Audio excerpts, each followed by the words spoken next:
Seja bem-vindo ao Mere e Você, nosso podcast. Hoje nós temos uma convidada, três convidados muito especiais. É a Nete Soares e a Aimee e o Paçoca. Vamos mostrá-los aqui. Essa é a Aimee, ali está o Paçoca e a Nete. Nós vamos conversar sobre um assunto que é um pouquinho desafiador. É o autismo. Eu tenho um texto aqui que eu gostaria de ler um pedacinho, depois a gente vai continuar. Para a gente poder pensar um pouquinho, o autismo é uma deficiência ou não? Muitas pessoas pensam, eu não acho que seja uma doença, eu acho que é uma doença. Vamos conversar sobre isso.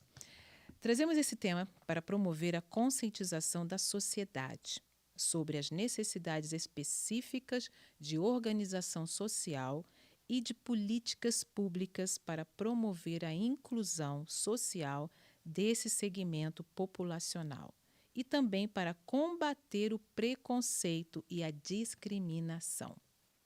O que é deficiência?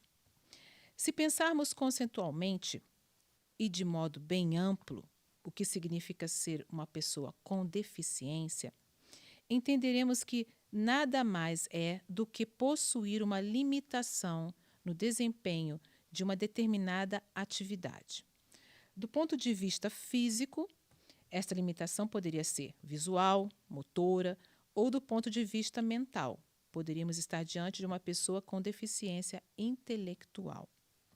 Deficiências múltiplas é a denominação utilizada para definir pessoas que possuem duas ou mais deficiências primárias, mental, visual, auditiva e física, com comprometimentos que acarretam prejuízo no seu desenvolvimento global e na capacidade adaptativa.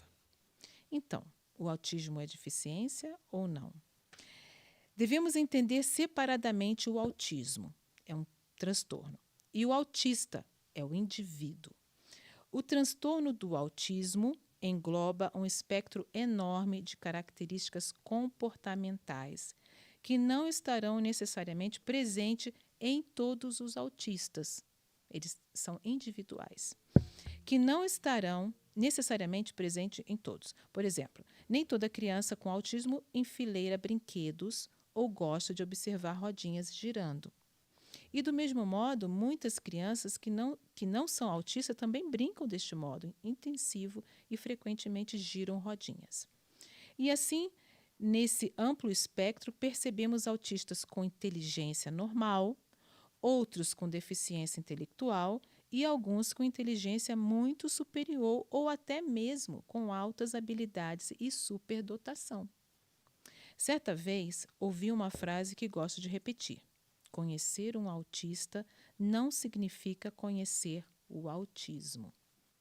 Devido tamanha diversidade que esse transtorno abriga, poderíamos dizer que a maior parte dos autistas apresentam deficiências múltiplas, que poderia ser na comunicação associada a algum déficit sensorial, ou uma deficiência intelectual associada à dificuldade na fala.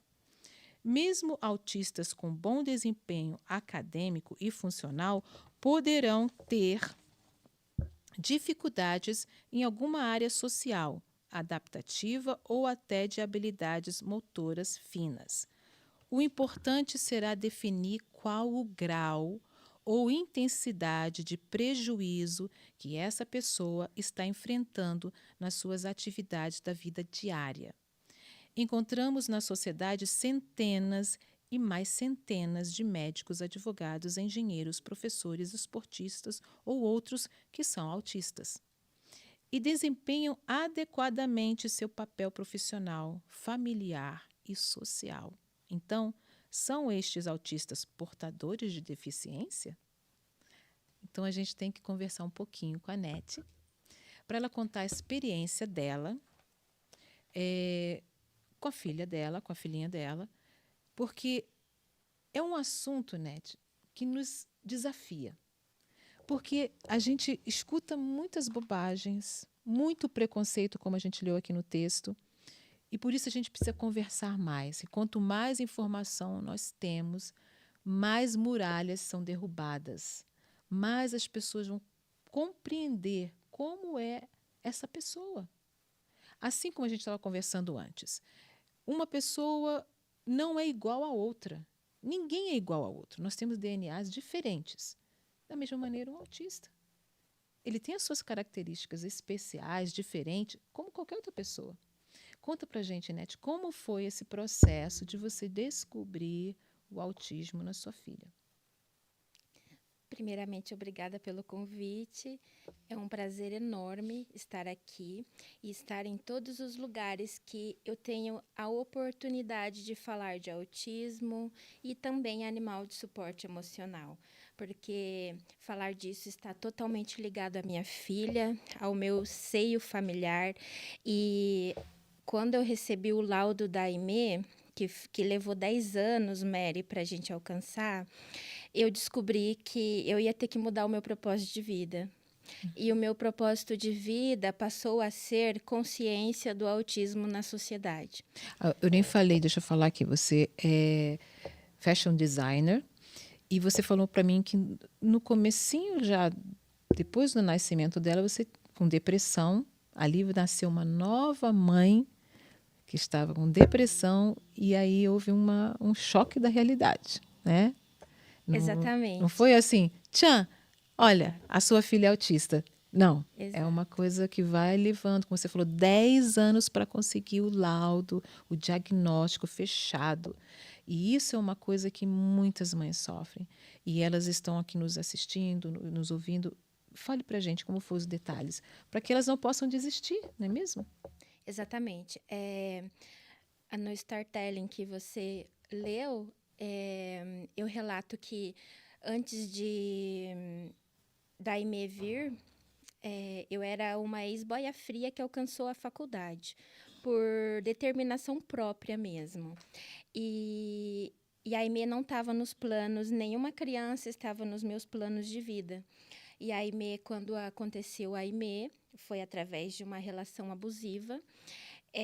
Eu não estava preparada para aquilo, então por isso que eu digo que a Aimee deu à luz a mãe Nete, Sim. porque eu não tinha nenhuma perspectiva, nem desejo, nem sonho de ser mãe. Embora depois que a Aimee nasceu, eu me tornei uma pessoa que sem a Aimee na minha vida eu jamais seria. Então eu sou muito grata por nascer mãe através da Aimee. Então, quando a Aimee nasceu, nos 4 meses de vida dela, ela teve a primeira crise, Mary. Uhum. E era uma crise que ela precisou ser reanimada no hospital. Ela teve uns sintomas muito estranhos que foram confundidos naquele momento com síncope vasovagal, que está relacionada ao coração, mas também a epilepsia. Então, eles iniciaram logo um antiepilético, um anticonvulsivante. E daí foi tirado e foi dito depois de um exame que ela teve uma síncope vasovagal. E depois de um ano ela teve novamente. Então, a partir desse um ano, ela tinha crises frequentes. Não, era muito difícil olhar para a Aimee e perceber que ela iria para a sociedade, porque ela tinha crises que, quando chegava no médico, o médico neurologista dizia: mas ela não tem padrão de convulsão, e ao mesmo tempo dessaturava, despressurizava, e os exames davam normais. Eu só sei que eu cheguei a ser.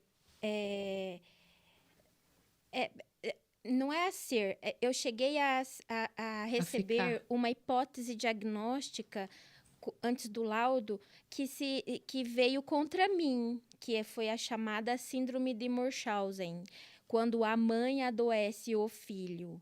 Tamanha busca e caminhos e médicos que eu percorri para que eles olhassem para minha filha e cooperassem para que a gente chegasse no norte. Aqui eu vejo que está escrito aqui, olha, as, autismo com comorbidades, epilepsia, SPOT, SPOT, TOD, TAG, TS, TPS, PICA, Pica, síndrome de S- pica. sinestesia, espelho tátil, espelho toque, hiperlexia e outros. E outros.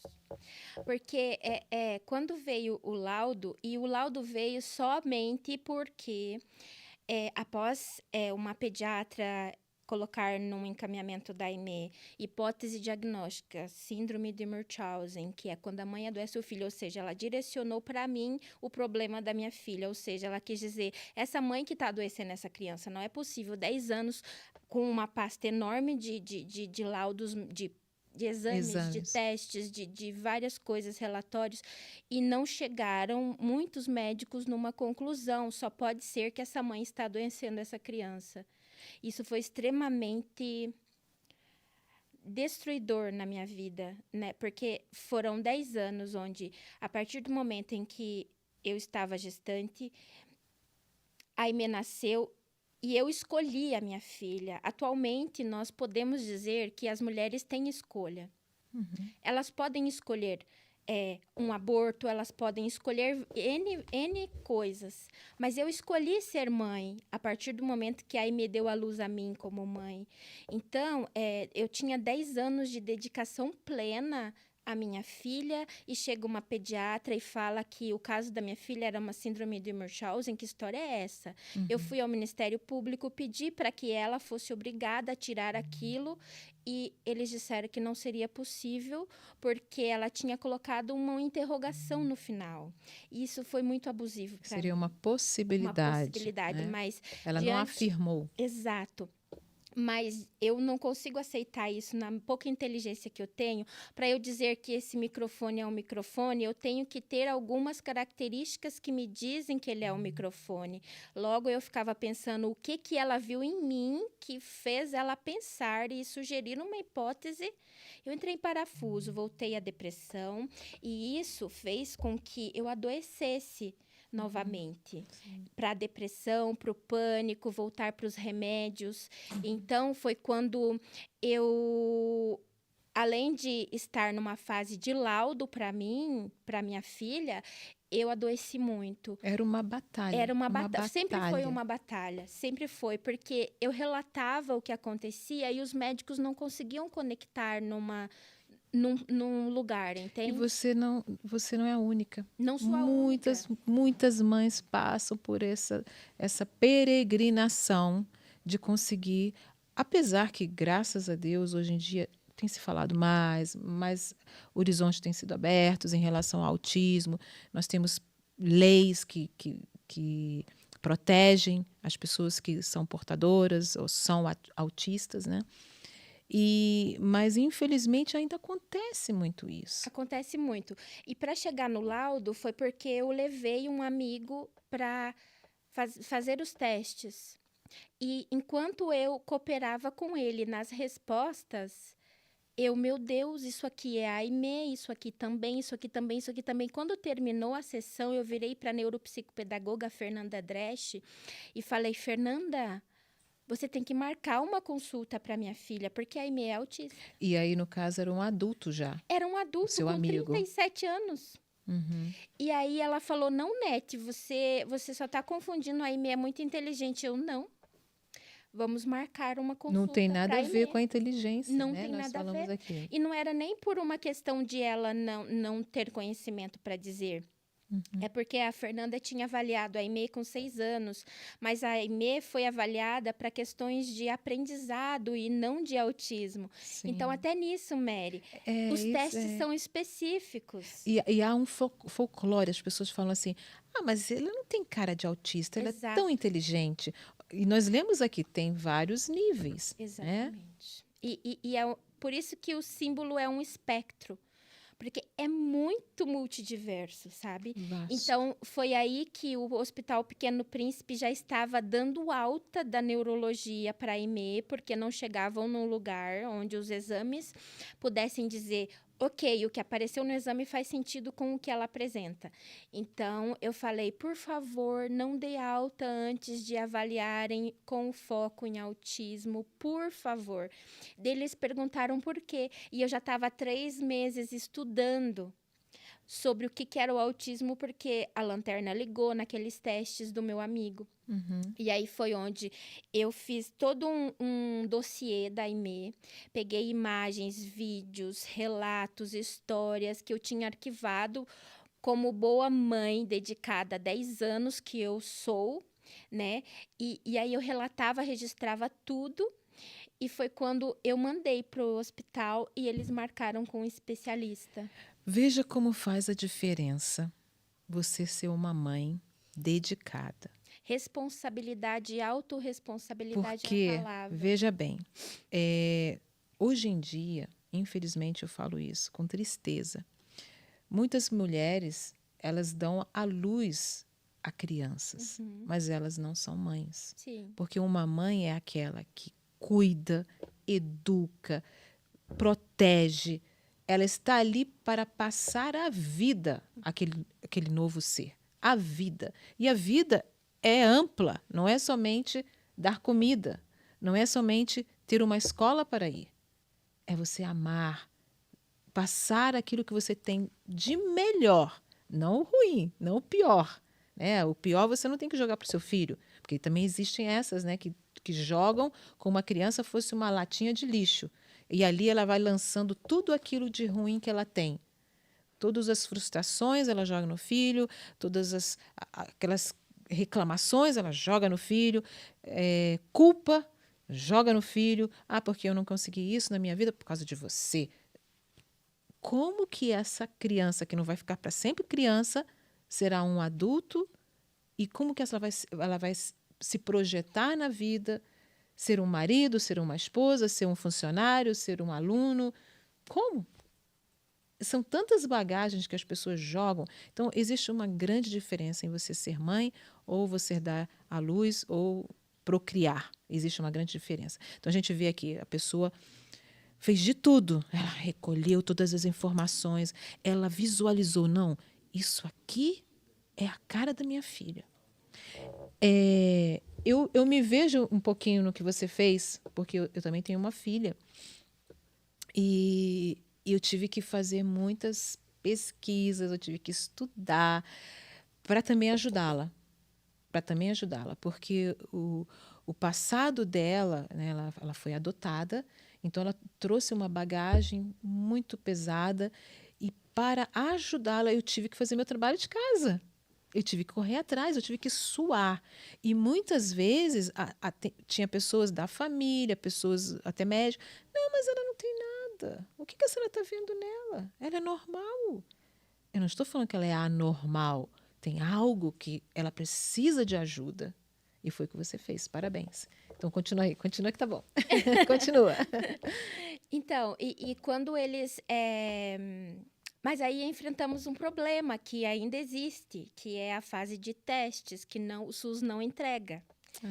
E o que o SUS entrega? Uma consulta com um neurologista ou com um psiquiatra que, na sua experiência e seu conhecimento, vai olhar para essa criança em 1 hora ou 40 minutos e vai dizer: ok, fechou diante do que eu vi, 30 minutos, 40 minutos, no máximo 1 hora. Diante do que eu vi, ela fecha autismo, ou Ai, fecha mas isso é muito TDAH, ou triste. fecha.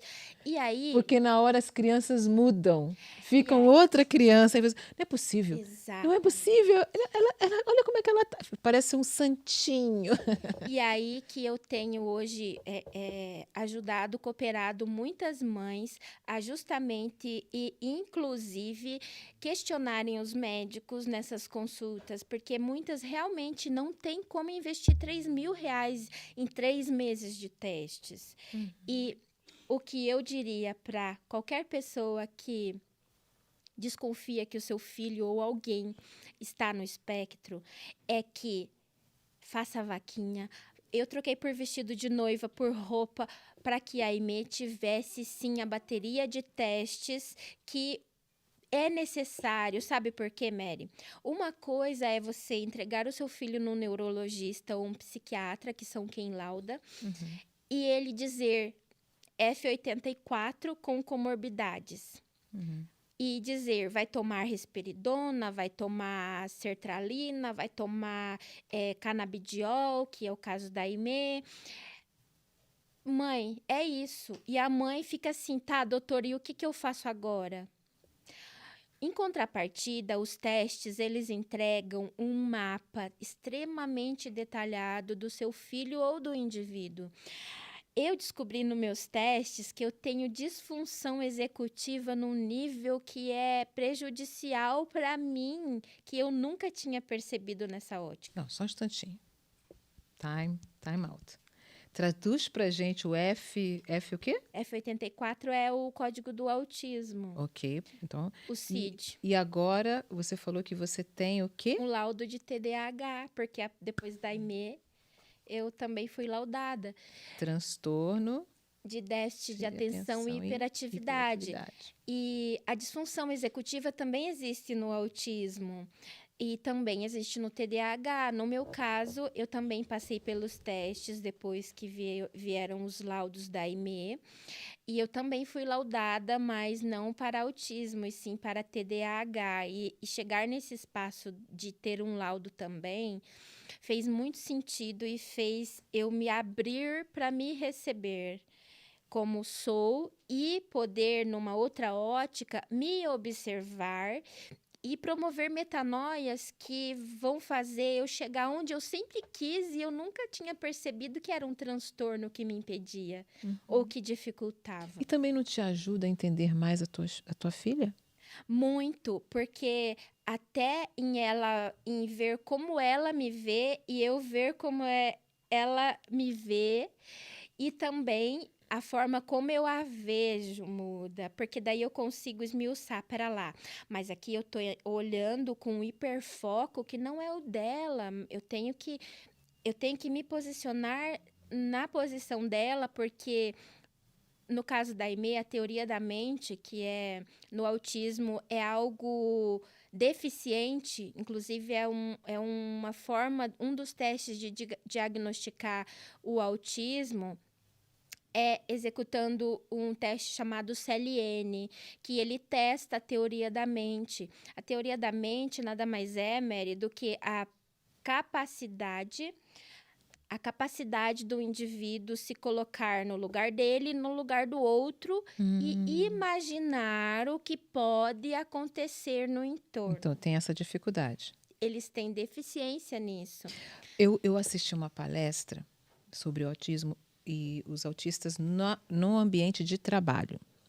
Então, foi quem, claro, fez a palestra era autista, né? Então, ele falando assim, olha, gente, a gente não olha nos olhos. Ah, não, ele é autista. Então, você não pode confiar nele. Então, as pessoas pensam, olha, essa pessoa não fala. Mas só que a pessoa não sabe que a pessoa é autista, né? Só fica julgando pela aparência. Olha, ele não é confiável. Ele não olha nos nossos olhos. E às vezes, ele não presta atenção que a gente fala, porque às vezes eles estão focados em outras coisas. Então, causa muitas dificuldades no trabalho. E aí ele falando, tem o superfoco, não, hiperfoco. Aí fala só sobre aquele assunto. Aí o pessoal fica, não quero conversar com ele não, porque ele só fala sobre aquilo. A pessoa tem que se colocar na posição né, da outra e entender. Até mesmo quando a pessoa não tem autismo, mas a pessoa gosta muito de um certo hobby, alguma coisa. Nós temos que ter paciência e ouvir aquela pessoa, porque ela gosta daquilo. E por que não? O autista, ou a sua maneira de ser, com as suas características especiais, acolher, entender. A gente sabe por quê. Né? Por isso que eu digo que nós precisamos ter mais informações para poder entender como que funciona. Né? Você estava falando do microfone. Como que eu sei que isso aqui é um microfone? Mas como que eu sei que esse microfone funciona? Me dá uma outra realidade. Por exemplo, uma pessoa que não sabe como funciona poderia começar a bater nele. Não vou bater que o som vai ficar forte, vai prejudicar a transmissão do som, porque eu entendo que eu não posso fazer isso, mas a pessoa não entende. Mas a gente tem que apresentar o Paçoca e como que ele entrou nisso tudo. Depois do diagnóstico, como é que você encontrou o Paçoca e que o Paçoca ajudou a Aimee? Bem, o Paçoca veio para a nossa vida depois de termos pássaros. A Aimee sempre hiperfocou em pássaros. Ela gosta. Desde os 8 meses, um ninho de passarinho apareceu na nossa porta, de modo que a gente tinha de fato que desviar. E tinha um ovinho. E eu expunha a Aimee para observar aquele ovinho. E mal sabia eu que ali estava iniciando um hiperfoco. E ela começou a focar em aves, em pássaros. E quando ela tinha 5 anos, eu dei um agapornis. E eu percebi que com os pássaros, ela se acalmava, ela mudava. E passou o tempo, quando veio o laudo, nós fomos no meu tio, no interior. E ela chegou na casa e viu que no terreiro tinha uma ninhada de pintinhos, pintainhos, bem pequenininhos. E ela não entrou, ficou ali observando.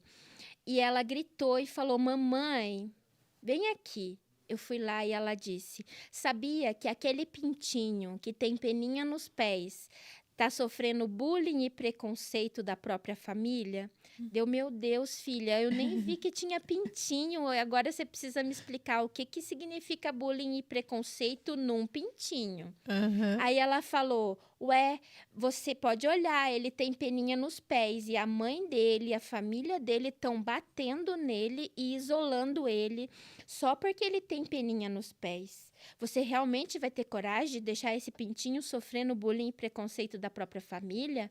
E ela lacrimejou.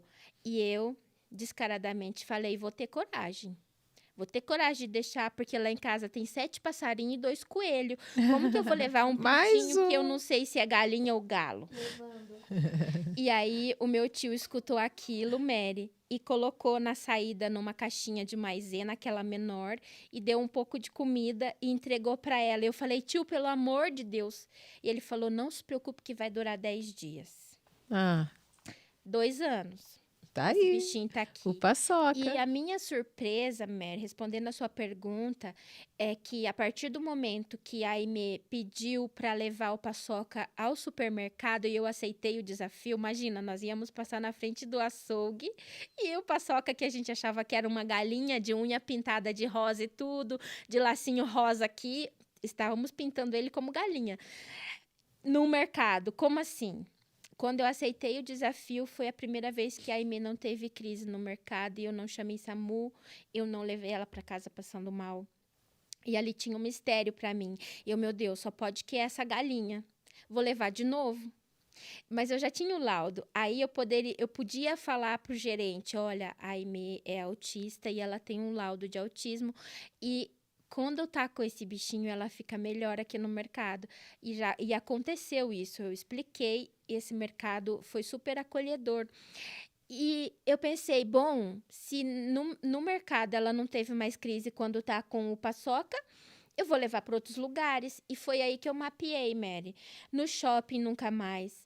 Em todos os lugares que o paçoca tá junto e que tem níveis de estressores altos, ela não passa mal mais. Ela não passa mal. E por isso que a gente foi atrás do laudo que coloca o paçoca como animal de suporte emocional. Olha, desde o primeiro dia foi um prazer conhecê-lo. Eu escutei ele cantando e não, aí as pessoas falam: não, é celular. Eu falei: não, é de verdade, é de verdade. Eu fui atrás dele e ele estava lá cantando.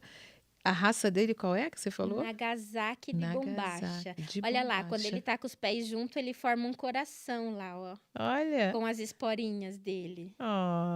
ele é todo amor, ele é todo amor. E você vai cantar hoje pra gente? Vai, Paçoca? O paçoca vai cantar. Canta! Fala com ele, Aimee, pra ele cantar. Ah, não Ele quer. tá imitando você? Ah, canta! Se colocar no Canta. YouTube Galo cantando uma vez só, ele canta. Mas na hora que for apropriado, senão ele Então, não vai parar de cantar. nós temos algumas leis já, né, que protegem, que ajudam. Por exemplo, em 2020, foi sancionada a Lei Romeu Mion, que cria a carteira de identificação da pessoa com transtorno do espectro autista. Com essa carteirinha, as pessoas têm a possibilidade de ter o reconhecimento de que ela tem direitos, né? A Lei Berenice Piana, de 2012, criou a Política Nacional de Proteção dos direitos da pessoa com transtorno do espectro autista, que determina o direito dos autistas e o diagnóstico precoce, tratamento, terapias, medicamento pelo Sistema Único de Saúde. O acesso à educação e à proteção social. Isso também que a gente não falou ainda. Olha! Diante das leis, ele está comemorando. É isso aí, Bom! Paçoca. Então, olha, ainda tem mais aqui algumas outras. O Estatuto da Pessoa com Deficiência. Sabe Vamos o que lá, ele vamos tá lá. falando? Tá faltando a minha. Mas tem que ter mais leis. Lei, e agora nós também temos esse do... Nós temos essa aqui do girassol também, né? E tem esse cordãozinho que tem isso. É ótimo para identificar. A pessoa age de uma maneira que a pessoa... por que está fazendo... Mas olha, entendi por quê. Eu acho que, dá um... Mas, por onde eu passo, não me fazendo de exigir que as pessoas aceitem o que eu digo, mas por onde eu passo, eu procuro conscientizar muito mais do que exigir que se cumpra as leis. Por quê? Porque quando se vem com uma lei do cordão do girassol e a pessoa só aprende que é porque aquela pessoa tem uma deficiência oculta, ela não avança muito em consciência.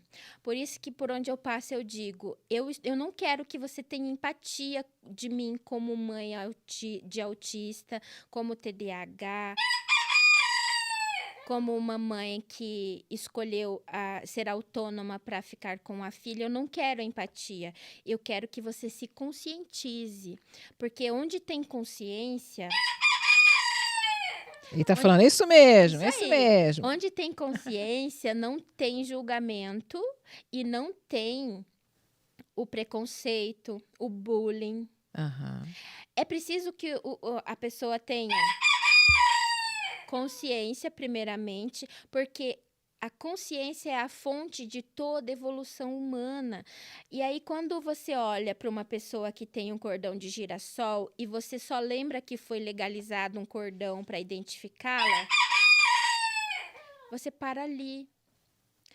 E por isso que é importante o que nós estamos fazendo, que é um programa onde nós estamos conscientizando com dados, com realidade. A realidade atípica muitas vezes é muito cruel, principalmente no nível 3 de suporte, onde as crianças muitas vezes têm agressividade, as mães se escondem quando vem com comorbidades como epilepsia, com deficiência intelectual, com outras síndromes associadas, e as mães normalmente se escondem e não mostram a realidade. Eu, quando veio o laudo, e por perceber habilidades de comunicação em mim, eu pensei, vou focar em criar consciência, porque eu tenho habilidade para isso, tenho força para isso, já passei por muita coisa que me coloca como hábil para enfrentar a sociedade quando for preciso, para requerer, para conscientizar. E o que nós estamos fazendo aqui é muito mais do que criar leis. Sim. E outra coisa, você está estimulando, né, estimulando as pessoas que estão nos assistindo para olhar diferente. Olhe com outro olhar. Se aprofunde, leia mais, procure ter mais informações de como agir com essa pessoa. E não somente, coitada, que pena. Não é necessário isso. Não é isso que nós queremos, não é? E nós nem falamos da escola, como é difícil na escola e assim por diante. Então, agora nós vamos ter uma participação especial de uma amiga minha lá de Israel, a Josi Bócoli. Então, nós vamos falar com ela diretamente de Israel. Josi, Mashlomer, Shalom. Shalom, Dona Mary, shalom a todos aí do Brasil. Josi, eu gostaria que você me dissesse como você descobriu que o seu filho é autista. Sim, eu descobri que o Gabi, ele tinha autismo. Na verdade, eu já suspeitava desde 1 ano e 8 meses, né? Quando eu e meu esposo, nós começamos a perceber que o Gabi, ele era diferente das outras crianças. Mas, como a maioria dos pais, por não se ouvir falar no autismo, por não saber o que é o autismo, então eu pensava em todas as hipóteses, menos em autismo. Então, nós procuramos fazer exame de vista, nós procuramos, falavam, né, que, por exemplo, daí colocamos ele na escolinha com 1 ano e 8 meses, porque percebemos que ele não brincava com crianças, não gostava de interagir, não gostava de estar com outras pessoas, que não fosse eu ou meu esposo. Então, nós falamos, vamos colocar numa escolinha, porque talvez ele não saiba, né, se relacionar com outras crianças, porque nós vivemos fora do Brasil e não temos família aqui. Então, vivíamos realmente somente nós 3. E foi quando nós colocamos na escolinha, e aí falaram, né, para fazer um exame de vista, porque ele não tinha contato visual. Pediram depois para fazer um exame de audição, porque falavam quando chamavam ele por trás, ou se a pessoa não estivesse de frente com ele, que ele não ouvia, que ele não atendia, que ele não respondia. E tudo isso eu já tinha percebido em casa. Mas pensava, vai crescer, vai entrar numa escolinha, vai ter contato com outras crianças, vai desenvolver, isso vai passar. E realmente não passou, né? E como o autismo é comportamental, então todos os exames que nós fazíamos com o Gabi davam normal.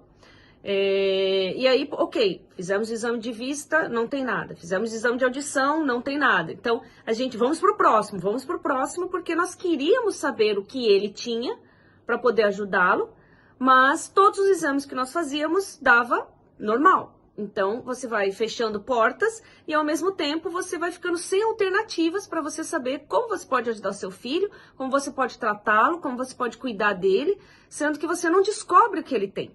Então, nós ficamos nessa busca pela descoberta, por um diagnóstico, durante muito tempo. O Gabi só teve realmente o diagnóstico aos 4 anos de idade. Então, de 1 ano e 8 meses até os 4 anos de idade, nós vivíamos orando, buscando, pedindo a Deus uma solução e tentando ir atrás de especialistas, de médicos, de exames, de avaliações para tentar saber o que ele tinha. E sempre era a mesma coisa, ou que era normal, ou ele é muito confuso porque ele ouve 2 idiomas, vocês em casa falam português, na escolinha ele ouve hebraico, e uma vez deu um exame, deu hiperatividade, então ele é muito ativo, ele é hiperativo, porque ele tinha as crises noturnas, ele dormia muito pouco. Então, nós ficamos nessa busca pelo diagnóstico durante anos. E ter o diagnóstico, ao mesmo tempo que foi uma resposta que nós buscávamos, foi extremamente assustador e, por mim, como eu conto no livro, foi negado, né? A princípio, me assustou muito e eu neguei. Eu falei, não pode ser, não é isso, não o meu filho, não com a gente, em hipótese alguma. E me fechei para esse diagnóstico durante 6 meses. Então, além de ter buscado muito pelo diagnóstico, quando eu tive o diagnóstico, intrinsecamente eu neguei esse diagnóstico. E isso foi algo que teve que ser muito bem trabalhado, Deus teve que trabalhar muito em mim para que eu viesse realmente chegar ao ponto de falar, realmente, é isso, então, ok, eu me quebro, eu aceito e vou fazer o que eu tiver que fazer para mudar essa situação. Vocês vivendo fora do Brasil, em Israel, que tipo de apoio o governo dá ao seu filho? Ou na escola? Como é o apoio que ele recebe? Aqui em Israel, sim, pelo que eu saiba, após os Estados Unidos, é um dos países que mais dá o suporte após o diagnóstico, né? Por isso que eu creio também que a minha luta tenha sido muito grande, porque eu tive o diagnóstico do Gabi no Brasil aos 4 anos de idade, mas aqui em Israel eu só tive aos 8 anos. Então, 4 anos eu lutei aqui, anualmente, fazendo todos os exames para que o Gabi viesse ter o diagnóstico reconhecido aqui em Israel. Então, quando eu tive o diagnóstico do Brasil, eu passei por esse processo, né, de luto, de negação, mas quando eu aceitei, então eu me dispus a fazer tudo que eu tivesse que fazer para que ele viesse desenvolver. Então, como eu não tinha o diagnóstico aqui em Israel, ele não tinha nenhum direito a tratamento, atendimento, auxílio, a nada. Então, eu montei dentro da minha casa um quarto e ali nesse quarto eu comecei a tratar o meu filho. Então, buscava diariamente a direção de Deus e realmente eu vejo que o Espírito Santo trabalhou em todos os sentidos, porque muitas coisas que eu fiz ali com o Gabi, não existia ainda livros, não existiam ainda esses métodos que hoje tem até nome, mas as ideias e a inspiração veio realmente de Deus e hoje eu vejo que funciona com todas as crianças que a gente atende, auxilia com o nosso trabalho voluntário. Então, nesses 4 anos, eu fui a psicóloga, a terapeuta, a pedagoga, a TO, tudo o que o Gabi necessitou em casa, através da direção que eu tinha as dicas da Abades, no Brasil, em São Paulo, que é uma instituição que atende mais de 900 famílias autistas e síndrome de Down, e eles me ajudaram muito dando direcionamentos, me permitiam entrar lá e ver como eles cuidavam das crianças, e aí eu trazia tudo e fazia tudo isso com o meu filho em casa. Após os 8 anos de idade, que quando finalmente o Gabi teve um diagnóstico, e hoje eu entendo que eu dificultei muito esse diagnóstico, né? Porque eu aprendi a preparar o Gabi para os lugares, para situações, então eu também preparava o Gabi para as avaliações que eram muito demoradas, que eram maçantes, e eu não queria que ele se estressasse. Mas, com isso, ele fazia tudo com excelência, e isso impedia que os especialistas vissem o autismo nele. Então, quando eu entendi isso, e eu, na última consulta, levei o Gabi sem prepará-lo em nada, então ele mostrou quem realmente ele era, e então eu tive o diagnóstico. Então, aos 8 anos de idade, ele já estava no início da 3ª série aqui em Israel. Então, a 1ª série, a 2ª série e o início da 3ª ele estudou sem nenhum auxílio. E foram extremamente difíceis por causa do idioma, porque ele não escrevia, ele escrevia só o cabeçalho. Então, com a permissão dos pais e da diretora da escola, eu podia entrar na escola antes de terminar a última aula, pegava com a autorização da mãe de um amiguinho a mochila do amiguinho, eu fotografava tudo que tinha sido ensinado naquele dia e em casa eu passava a lição para o caderno dele ou eu imprimia, depois quando já estava na 3ª série, eram muitas matérias, eu conseguia imprimir e colar no caderno dele para que ele tivesse pelo menos a matéria. Então, era bem trabalhoso, bem difícil, mas não foi impossível, né? E com a fé e com a determinação, com a direção de Deus, a gente consegue, em qualquer circunstância, auxiliar os nossos filhos. E aí, depois dos 8 anos de idade, quando ele teve o diagnóstico, então ele recebeu todos os direitos. Ele recebeu uma cuidadora na sala por tempo integral com ele, só não em aulas, não eram em todas as aulas, mas nas principais aulas ela sentava ao lado dele, ela copiava a matéria para ele, ela auxiliava ele nas dificuldades que ele tinha em relacionamento com os amigos, durante as aulas, a não ter mais crises, porque ele tinha muitas crises na escola. Então, ali começou um trabalho, uma parceria entre eu, ela e a escola, que foi muito bom e nos auxiliou muito. Então, ele recebeu essa cuidadora, aqui tem o direito à cuidadora, que chama Sayat, o nome em hebraico, dentro da sala de aula e no período escolar. Ele recebeu aulas de reforço, ele recebeu TO, né? Ele recebeu speech therapist, fono. Ele não conseguia pegar no lápis, escrever, isso era TO e também é um outro nome que é dado aqui, não sei como seria dado no Brasil, que é para ajudar ele a escrever melhor. Ele recebeu uma criança da escola dele, 2 anos mais velho, para auxiliá-lo na lição de casa 1 vez por semana em casa. E atendimento médico, né? O médico, o psicólogo, o psiquiatra, e também um auxílio financeiro mensal. E isso vai até os 18 anos, que é quando o Gabi cumpre agora em fevereiro. Hoje ele não faz mais nenhum desses atendimentos. Então, graças a Deus, mas durante uns 4, 5 anos, nós usamos todos esses direitos. E até acho que foi a 6ª série, 7ª, 8ª série, que seria, né? 8ª, 9ª série aí no Brasil, que é quando ele termina o fundamental, né? Até ele iniciar o primeiro ano do colegial, ele teve esse auxílio na escola. Depois, agora no colegial, já está no 3º ano do colegial, não necessita mais. E também não necessita mais dos tratamentos. Mas, pelo que eu saiba, Israel, o país, né, dá todo o suporte, todo o atendimento, porém não se fala no assunto. Nós não vemos, como hoje no Brasil existem sites, blogs, revista, se fala abertamente, não é um assunto que é falado, as famílias ainda escondem. Infelizmente temos situações muito tristes de termos aqui locais como se fosse um asilo, mas são para crianças com deficiência intelectual. E ali estão muitos autistas de 17 anos, 20 anos, 33 anos, que até hoje usam fralda. Então, esses locais, infelizmente, não são locais onde eles tratam a criança, tratam o adolescente para ele desenvolver, mas sim, eles somente cuidam como um asilo, porque a família não consegue lidar com essa pessoa dentro de casa. Então, infelizmente, eles visitam uma vez por semana, vão de 15 em 15 dias para casa passar o final de semana. Infelizmente, isso é uma situação muito triste, que graças a Deus o Brasil está muito à frente disso e espero que desenvolva muito e muito mais. Você escreveu um livro. Eu gostaria que você me contasse um pouquinho da sua experiência com esse livro.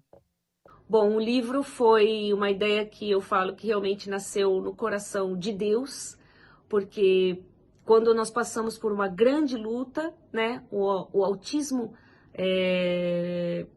na minha família foi uma grande luta. Começou com aceitação, depois para entender, depois para tratar, para poder ajudar e se transformar nesse livro que foi e tem sido uma grande ajuda para muitas famílias. Então, quando eu recebi essa mensagem de Deus, quando Deus falou para mim que isso seria para a glória dele, eu nunca mais chorei, nunca mais me lamentei pelas dificuldades que nós passávamos por causa do autismo, né? Eu chorava todos os dias, eu lamentava todos os dias eu perguntava para Deus por que com a minha família, por que comigo, por que com o meu filho, o que seria do meu filho.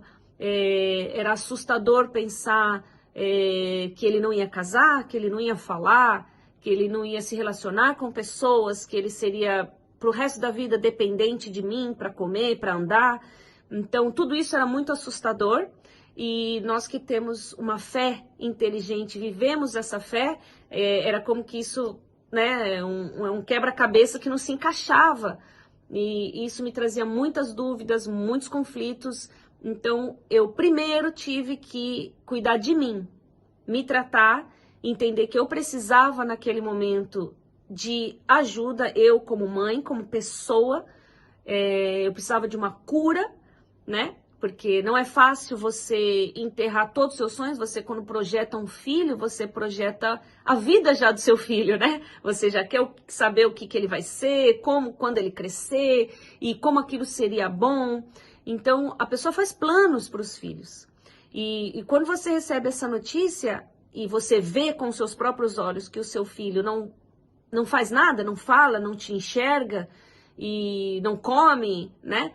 Não vai ao banheiro, coisas básicas ele não consegue fazer sozinho. Então ali você entende que, peraí, tudo que eu sonhei, tudo que eu planejei, talvez não vá se cumprir. Então, por isso que a gente chama entre as mães esse período de luto, porque você tem que enterrar os seus sonhos com o seu filho vivo, né? Para que você possa, então, reconstruir uma nova história de acordo com o que você agora está vivendo. Então, eu creio que o livro ele começou assim, com o meu tratamento espiritual, emocional, de dentro para fora, e conforme eu fui recebendo essa cura que veio de Deus, eu fui entendendo o que Deus queria de mim, e é o que eu falo no livro, que não foi o Gabi que mudou, porque ele era uma criança, mas fui eu que mudei. Então, como eu mudei, ele foi o meu reflexo. Eu passei a entendê-lo, a amá-lo como ele era, mas dentro de mim eu já planejei e já tinha, através da fé, o que ele seria, né? E o Gabi hoje, ele é muito mais do que um dia eu pensei que conseguisse que ele fosse. Então, é aí onde a gente vê a glória de Deus, porque a nossa mente, ela é totalmente limitada e Deus não. Deus não é limitado, Deus faz muito mais quando a gente confia nele. Então, tudo que os médicos falavam, eu lembro que uma vez eu perguntava assim, o Gabi estava em crise do meu lado, e eu falava assim, o que eu tenho que fazer? Era desesperador, assim. Eu falava assim, fala o que eu tenho que fazer para isso nunca mais acontecer. Eu segurando o Gabi na crise, olhando para ele e chorando, e ele falou para mim, se acostumar. Então aquilo foi um balde de água fria, porque eu fui até ali achando que eu teria uma resposta para o meu problema, e ele mandou me acostumar com o meu problema. E aí é onde entra a fé inteligente, que dentro de mim não se encaixou e eu não aceitei essa palavra. Mas pelo contrário, depois daquele dia eu passei a pegar o Gabi todas as vezes, olhar nos olhos dele e falar, você não tem nada. Em nome de Jesus, você não tem nada. E eu via o meu filho ir se acalmando. Então, essa força que é a fé, ela começou a sair de dentro de mim e penetrar dentro da vida do meu filho. E ali foi onde começou a mudança do Gabi. Então, o livro, hoje ele é isso. Ali a gente conta tudo, todo esse processo que eu contei, desde a minha gravidez até quando eu escrevi o livro. E tudo que nós vivemos, tudo que nós fizemos. E é por isso que as mães leem e falam assim, você está contando a minha história. O que você falou me ajudou, o que você falou eu fiz e está dando certo, né? Porque às vezes a gente não consegue imaginar o nosso filho mudando. Eu lembro que tinha uma mãe que eu postei na minha rede social o Gabi andando, né? E o Gustavo batia a bola e eles dois andando, um batendo a bola pro outro, mais andando. E eu falei que o Gabi não andava, ele só corria. E eu sempre estava pegando ele aqui pela blusa, porque ele toda hora abria a porta do carro e ele já saia correndo. Então, várias vezes eu peguei ele atravessando a rua, indo para a rua, assim, eu não conseguia andar com ele. E eu falei que nós desenvolvemos formas, métodos de conseguir andar com o Gabi. Então, o Gustavo fazia com a bola e eu inventei uma musiquinha, que a gente andava cantando a musiquinha e batendo o pé, coisa que o Gabi gostava, mas ali eu conseguia que ele andasse do meu lado e não saísse correndo. E eu lembro que uma mãe escreveu brincando, que eu falei, você pode usar o hiperfoco do seu filho, o que o seu filho gosta muito, para que você possa trazer ele para você e você pega isso que ele mais gosta, você usa a seu favor, para que você tenha a atenção dele, você tenha ele com você. E uma mãe brincou comigo e falou assim, o hiperfoco do meu filho é o Homem-Aranha, então o que eu tenho que fazer, né, com o Homem-Aranha? Só se eu tacar o Homem-Aranha. E aí, na hora, eu pensei e falei pra ela, olha, se fosse o meu filho gostasse do Homem-Aranha, eu ia falar assim, filho, tu vamos levar o Homem-Aranha pra dar uma volta? Pega o bonequinho, segura numa mão, dá pra ele outra mão. É uma forma que você vai conseguir do seu filho andar com você e com o boneco. E eu lembro que depois de 3 dias, essa mãe me mandou o vídeo dela chorando, andando com o filho, indo pra escolinha a pé, na calçada, e os dois segurando cada uma mão do Homem-Aranha, ela agradecendo. Então, são direções como essa que o Espírito Santo nos deu, que fez com que esse livro fosse essa boia de salva-vidas que está sendo na vida de todas as pessoas que têm lido no Brasil, em espanhol, na África do Sul, no Japão. Nós temos testemunho de vários países, de várias famílias, e tem sido assim, maravilhoso. Quando nós pensamos no livro, eu falava assim, meu Deus, olha, se eu conseguir chegar em 200 famílias, para mim, já valeu muito. E hoje são mais de 80 mil livros pelo mundo e nós temos muito mais disso de testemunhos. Então a gratidão não tem fim a esse Deus maravilhoso, porque Ele é o verdadeiro autor desse livro.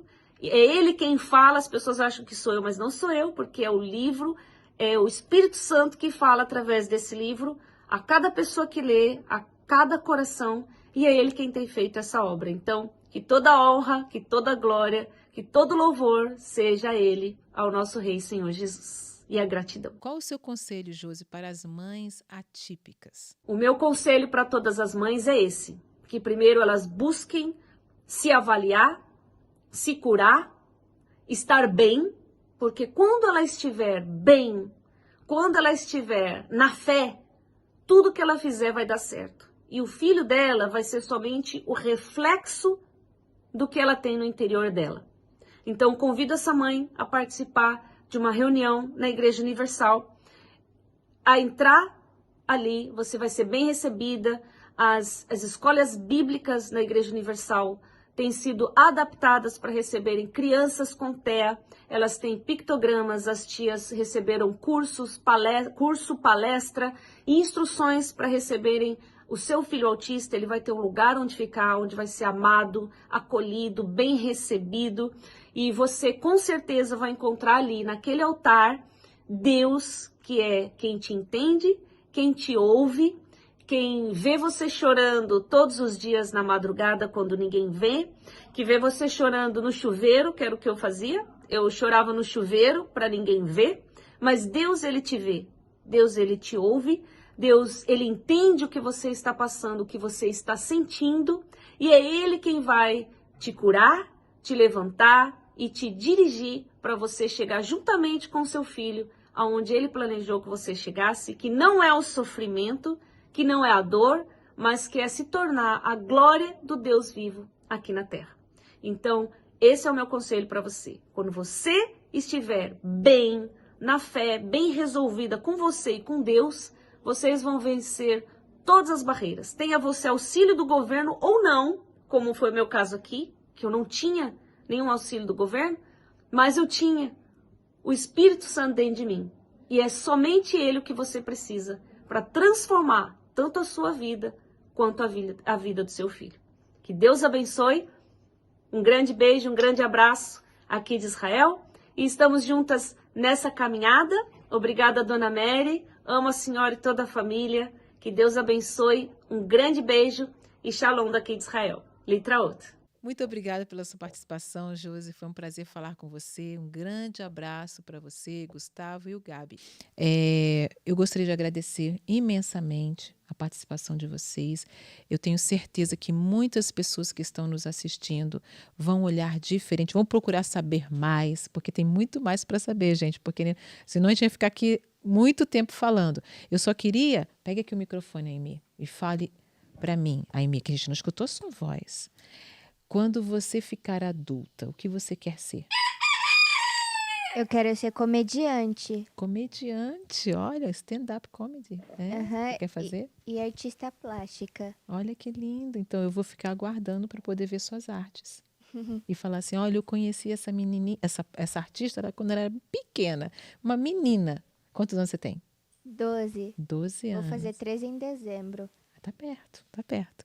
Muito obrigada, Aimee, pela sua participação e por você existir, porque você está abrindo portas para muitas outras meninas e meninos que também são autistas. Obrigada, Nete. Obrigada, Paçoca, você cantou muito, muito. Tchau, tchau, gente. Até o próximo. Mary, você.